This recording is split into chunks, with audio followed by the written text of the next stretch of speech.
que há todo um cenário hoje, a realidade brasileira aponta para e eu fiz menção há pouco o que parece ser uma aliança entre o Supremo Tribunal Federal e o governo federal, né? Porque quando não consegue coisa no Congresso, recorre-se ao Supremo, e o Supremo de alguma forma se apoia no Executivo também para tentar garantir do ponto de vista institucional, alguma relevância. Fato é que tudo isso não estava previsto na lógica brasileira.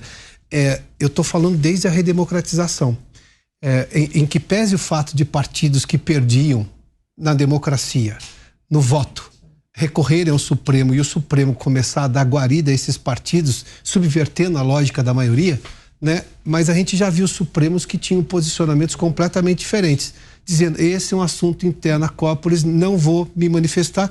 E o juiz do Supremo simplesmente se negava. Não é assunto desta casa, resolvam-se lá. A gente percebeu que o Supremo tomou gosto por legislar. Daí o questionamento se o Supremo tomou gosto por legislar e ele tem uma natural pretensão de se imaginar, pelo que a gente está vendo, acima dos outros poderes, no governo Bolsonaro, o Supremo disse que o presidente da República não podia nomear o diretor da Polícia Federal. O senhor acompanhou isso de perto. Uma série de medidas em relação depois da pandemia e tudo mais. Agora a gente percebe exatamente o Supremo também dizendo o que pode e o que não pode. Eu tenho um dos poderes da República que ignora até, digamos, a sua estrutura. As cortes inferiores, que também têm um entendimento do direito.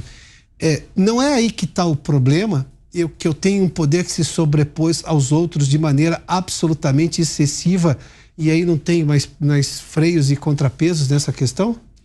Eu acho que esse é um dos problemas, mas o Supremo só se manifesta também porque é demandado, né? Nós temos hoje uma cultura no Brasil... Mas não tomaram gosto por, digamos, não poderiam dizer não também? Parece que no Brasil existe um excesso de demanda no Supremo. E quando ele é demandado, ele tem que julgar de uma forma ou de outra, né? Eu acho que existe um ativismo judicial muito forte no nosso Brasil. Eu faço uma comparação muitas vezes, a seleção jogou semana passada aqui. Eu te perguntava para você escalar aqui os 11 jogadores da seleção brasileira, você não se lembra, mas os 11 ministros do Supremo, todos nós sabemos aqui. Sim. Existe uma super exposição dos ministros do Supremo, que eu acho que vai chegar ao ponto que isso vai ter que voltar, né, a dar um passo atrás para que eles fiquem nas suas atribuições. Acho que os ministros, muitos, têm que voltar a falar só dos autos, ser mais comedido. O presidente Lula deu uma declaração absurda semana passada que os votos do Supremo têm que ser secretos, mas eu acho que tem uma super exposição dos ministros do Supremo em alguns assuntos, né? O senhor acha que o Lula falou isso da cabeça dele, ou ele teve um pedido para falar algo assim? Porque ele tem falado uma série de coisas, né? Esse Lula que está aí é um Lula que eu acho que perdeu a noção de limites, né? Ele não tem limite mais. Então, senador, eu vou refazer a minha primeira pergunta ao senhor, já que, digamos, perpassamos por vários temas. Que Lula está no poder hoje? Quem que tem, digamos, alguma proeminência sobre o Lula, seja meramente como um conselheiro? Porque eu tenho que comparar o Lula com ele próprio. Nos outros 2 mandatos, as outras 2 equipes que ele teve. Há ministros que conseguem falar com o Lula? Há senadores da base dele que conseguem dizer: olha, presidente, aqui tem um exagero ou não? Olha, nós temos hoje, no passado, nós tínhamos 3 grandes conselheiros do Lula, que era uma pessoa que foi um grande ministro da Justiça, que era o Márcio Tomás Baixo.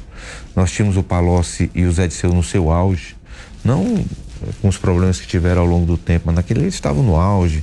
Então eram pessoas, Lula, por aí não, está errado. Eram pessoas que eram capazes de fazer com que Lula recuasse. Hoje nós não temos essa pessoa, né? Só temos pessoas que dizem amém ao presidente da República, que não são capazes de dizer, de não concordar com os absurdos que ele tem falado, ou ações que ele tem cometido, que são completamente descabidas, né? É muito preocupante o estágio que nós temos de um homem que perdeu a noção de limites como o presidente da República. O senhor acha que dentro do Palácio da Alvorada é a grande conselheira dele, a primeira-dama? Olha, me chamem para atacar o Putin, o Xi Jinping. Agora a primeira-dama não é comigo, não.